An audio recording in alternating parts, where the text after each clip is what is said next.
रुक जाए, सैमसंग ने अगर एक काम कर दिया तो 2027 में कोई भी फोन गैलेक्सी S27 अल्ट्रा का मुकाबला ना कर सकेगा। लेकिन आखिर इसमें ऐसा क्या है? अस्सलाम वालेकुम दोस्तों, मेरा नाम है सैफ आलम खान और आज हम बात करने वाले हैं सैमसंग गैलेक्सी S27 अल्ट्रा की। दोस्तों आज जो मैं आपको इन्फॉर्मेशन प्रोवाइड करने जा रहा हूँ वो लेटेस्ट लीक्स और रिपोर्ट्स पर मबनी है। ऑफिशियल जो है अब तक कंफर्मेशन नहीं है।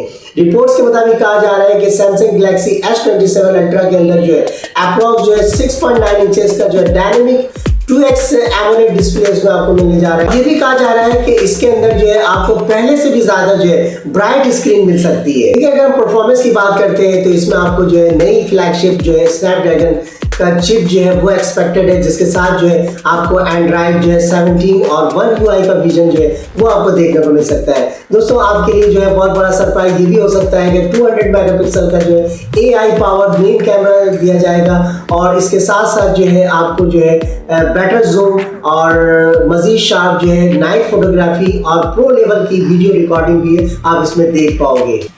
ठीक है, अब हम आते हैं बैटरी की तरफ। तो बैटरी में ये कहा जा रहा है कि 6000 mAh की बैटरी आपको मिल सकती है, जबकि फास्ट चार्जिंग का सपोर्ट भी इसमें दिया जाएगा। S Pen का सपोर्ट है, IP68 वाटर रेजिस्टेंस और जो है 16 GB का रैम दिया जाएगा और इसमें जो है ये भी कहा जा रहा है कि इसमें आपको जो है 256 GB से लेकर जो है 1 TB तक का स्टोरेज भी आप इसमें देख पाओगे। पाकिस्तान में इसकी प्राइस की अगर हम बात करते हैं तो ये कहा जा रहा है कि पाकिस्तानी जो प्राइस है वो 4,35,000 में एक्सपेक्टेड है कि इसको आप जो है परचेस कर सकते हो। और अगर हम लॉन्च डेट की बात करें तो 2027 के स्टार्ट में कहा जा रहा है कि लॉन्च जो है ये एक्सपेक्टेड है। लेकिन दोस्तों जो मैं इन्फॉर्मेशन आपसे शेयर कर रहा हूँ ये ऑफिशियली जो है अब तक कंफर्मेशन नहीं। अब सवाल ये पैदा होता है कि क्या ये सैमसंग गैलेक्सी S27 अल्ट्रा जो है 2027 का जो है नंबर 1 फोन जो है बन सकता है?